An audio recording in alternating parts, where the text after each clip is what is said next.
All right, I think it's important that we talk about a few things. First of all, the reaction to Doge, whether it's at town halls where people are yelling at their constituents or whether it's people who have been fired themselves. But I also want to talk about the results or lack thereof because it turns out that Trump and Musk have fired nearly 6,000 veterans but have gotten zero results whatsoever, or almost zero results. I mean, the amount of damage that they've caused has outweighed whatever small result they've produced, and we can demonstrate that. But first, let's read this. One Trump voter tagged Trump and Doge on Facebook and said, "I am an Army veteran, disabled, and have 5 years of government service because I changed agencies and my service didn't count toward a new probationary period. I had to start over with a new probationary period because the HR rules are stupid.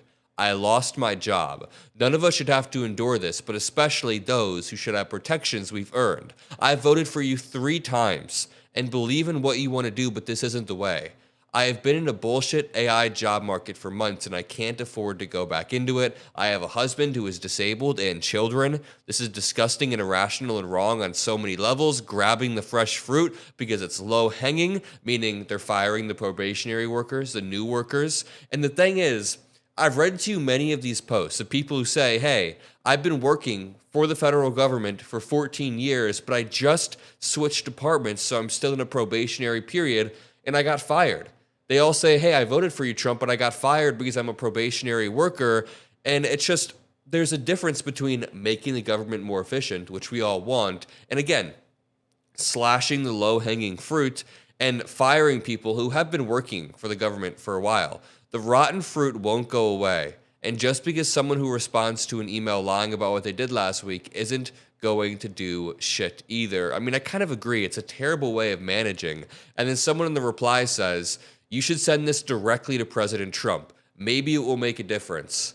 Yeah, I don't think President Trump cares. I'm sorry, I don't think he cares, because we can read this article. Trump and unchecked billionaire Musk have fired nearly 6,000 veterans during their rapid purge of our federal government. The House Appropriations Committee released data on the estimated number of veterans fired so far by Trump and unchecked billionaire Elon Musk. Quote, our veterans make significant sacrifices in service of our country, but those sacrifices do not seem to matter to Trump and unchecked billionaire Elon Musk. They are an essential part of our federal workforce, bringing their expertise to every single agency. I mean, these people have experience fighting for our country.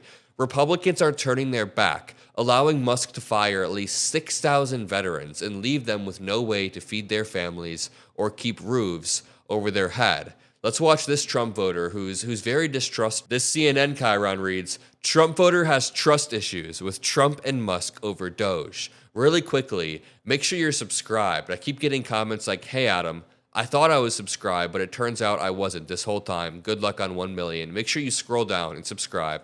Let's watch this clip. Yes, Hayes wants the government shrunk, but he doesn't see a coherent plan. And he doesn't trust Elon Musk, doesn't believe what he says, doesn't want Trump letting Musk poke around Social Security or tax files. I don't know how many people he's fired. And, you know, Musk keeps saying, well, I found $1 billion of waste here. And Social Security, there's hundreds and hundreds of people that are collecting it that are between 100 years old and 150. Can you believe any of that crap? You can't substantiate it, but you can't believe it. So that's a trust issue. All right, as much as we like to joke about the median voter, the average American is very astute. They see something. They understand when something is going wrong in the federal government. And I think people like this should be welcome into the fold. We shouldn't make fun of this guy or shoot him down or push him away or call him like a fascist or whatever. This is just a dude who probably watches a little bit of Fox News and thinks that inflation was bad during Biden, so he voted Trump. And now he's like, wait a minute, this is not what I voted for. And the worst part is the results simply aren't there. Nearly 40% of contracts canceled by Musk's Doge are expected to produce no savings. And in 1 second, I want to play you a clip of this town hall of people yelling at their representative in California, a Republican representative saying, get Musk out of here. But like the results aren't even there in the first place, which I think might be the scariest part. Nearly 40% of the federal contracts that Donald Trump and Elon Musk claim to have canceled as part of a signature cost-cutting program aren't expected to save the government any money.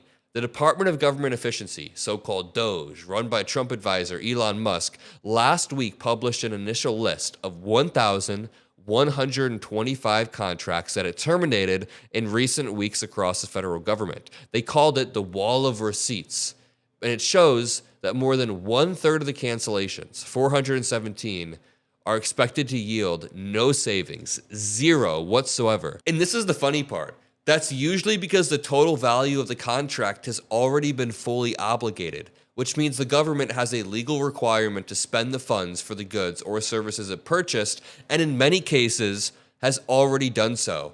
So in about one-third of the scenarios in this wall of receipts, the government has already fulfilled this.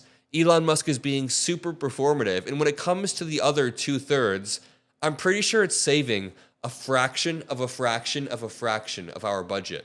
I think someone did the math, and it was like 1.1% of just our military budget is being saved by Doge, which is nothing.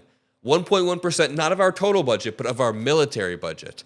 Quote, it's like confiscating used ammunition after it's been shot when there's nothing left in it. It doesn't accomplish any policy objective, said Charles Teifer, a retired University of Baltimore law professor and expert on government contracting law. Quote, they're terminating so many contracts pointlessly, obviously doesn't accomplish anything for saving money. I mean, it's all a ruse. It's an absolute ruse. We've covered Doge from start to finish, and they've made a lot of noise without producing any results. And I said at the beginning of this video, I want to talk about both the reactions and the results. This is the results part, or the lack thereof. I mean, it's all just, there's nothing substantial whatsoever. In all, Doge says the 417 contracts in question that have already been fulfilled have a total value of $478 million. I'm sorry, but like $478 million, that is nothing. That is nothing.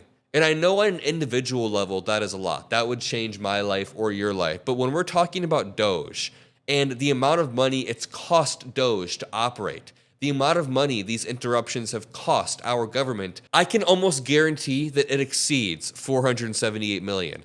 Listen, the government operates with trillions and trillions of dollars.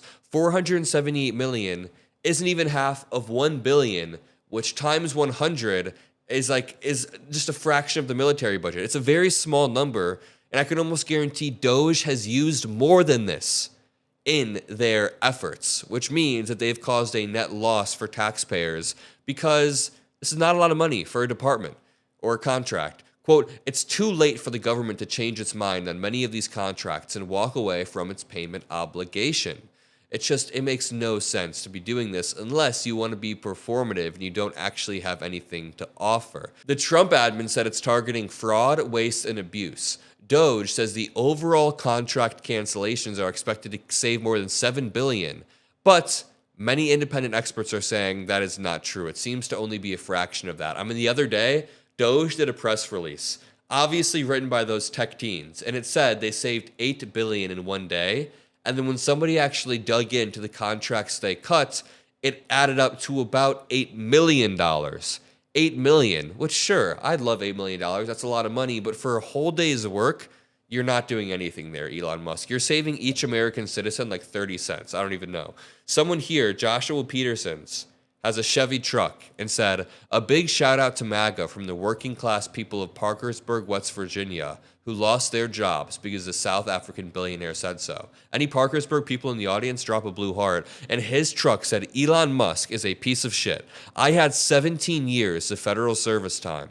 So much for serving my country. And this dude got fired. And it results in situations like this. Let's watch this town hall. It says, wow, things are not going great for Republican Jay Obernolte in this town hall.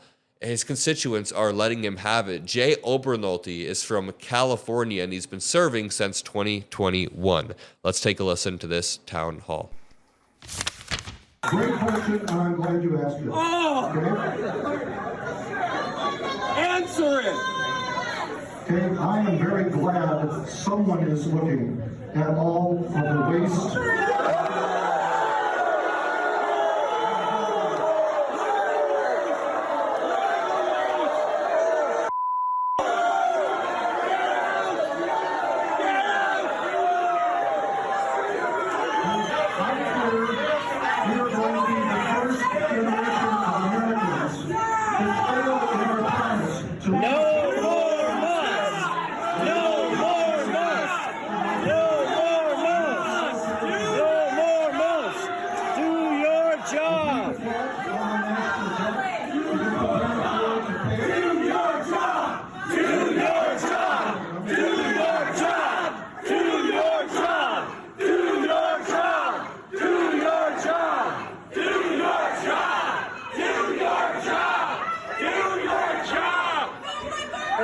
not up to Musk. You're surrendering to billionaires, you coward! Okay, I'll tell you this.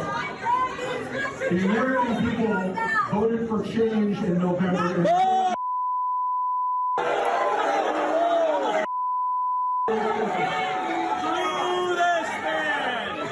All right, a few things. Number one, is there any better representation of American citizens wanting their voice heard than these town halls?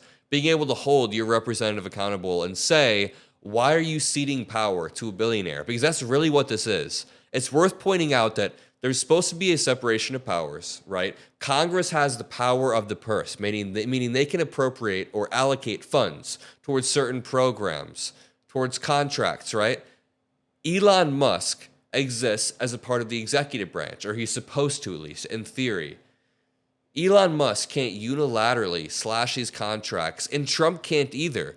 And by these congressmen and women not saying anything or allowing this to happen, they are ceding their own power and therefore ceding the power of their constituents. Imagine I vote in a representative because I want him to vote for a specific healthcare package, and I want that healthcare package to be funded. And then Elon Musk slashes that healthcare package after my constituent votes for it. That's basically taking away my power, my voice, because after I vote for them, why is Elon Musk making the final say? It should be the person that I voted for. You guys follow? Like the people in this room have every right to be angry that their representative is ceding all of their power. And when the representative, when Obernolte says at the end, people voted for change and you're getting change, not like this.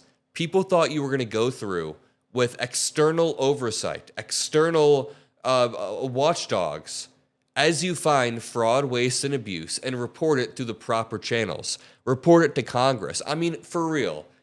If tens of millions of dollars were being wasted and abused via Social Security, why wouldn't you just take that to Congress? Shouldn't you have proof of that you can present to Congress, to the courts, to a committee, to some sort of oversight committee? Shouldn't you have rock solid proof? Or when you're saying that they're wasting hundreds of billions, almost $1 trillion, shouldn't you be able to demonstrate that beyond just selective tweets? They send out these meme tweets that are made of AI memes and they say that that's proof. It's really not. Most of it is just BS. A lot of times it's one or two lines selectively pushed out there, stuff that was already public. Take it to Congress, take it through the proper channels, and we'll see how strong your case is. But Elon Musk is not doing that, and that is why people are saying, hey, this isn't what we voted for. We voted for people to maybe try to rework the government to streamline it a bit, not Elon Musk and 6 teenage dudes to dismantle half of the agencies within 30 days. But I'll leave it at that. Drop a like, subscribe, have a great rest of your day, and I'll see you in the next video. Peace out.